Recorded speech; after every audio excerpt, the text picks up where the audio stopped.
generally what COVID's done is if you had some anxiety or depression before, it's likely made it worse. And if you haven't had it, it's possible it's kind of brought you into contact with things that are more related to worry and sadness. There's the immediate sort of getting through this. And I think that that's the name of the game right now is survive. My hope is that people don't develop too many bad habits. I'm monitoring any of my clients who started to drink a little bit more, eat a little bit more.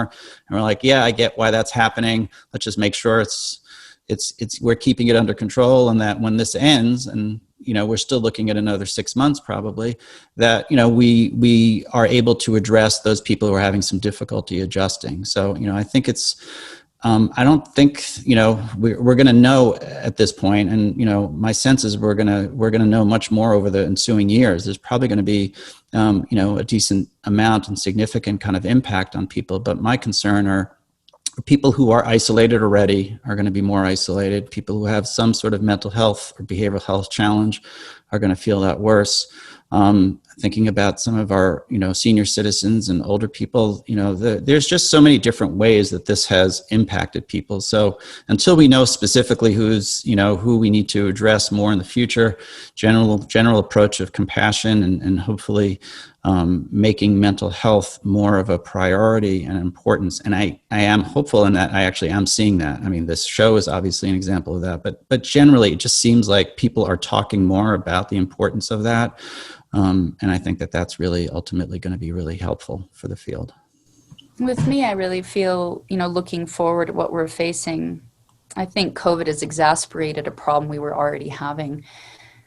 I mean, since 2007 to 2018, suicide rates went up almost 60% in age groups between, 10 to 24. And across almost every demographic, and that was pre-pandemic. And during an economic recession, suicide rates tend to nearly double. And we've never had an economic depression during a pandemic, during isolation. So I really see this pandemic as threefold. It's the virus, it's an economic outfall, and it's going to be a mental health outfall. And when you look at just the raw numbers, it's very possible that we could lose more people to mental health issues than the actual virus. And so shows like this, I think, are really important, creating scalable digital tools that people can practice at home. I love all the Zoom therapy that's able to happen. But during COVID, crisis hotlines went up 800%. Only 41% of the people are reporting getting help for their mental health issues during this time. So to me, that's really where I see the problem. But again, I feel like I saw this happening, as I'm sure Dr. Rose did prior to COVID, with what Dr. Rose mentioned earlier of a connection versus, how did you say it, Dr. Rose? It was a nice differentiation. The difference between social contact versus social connection?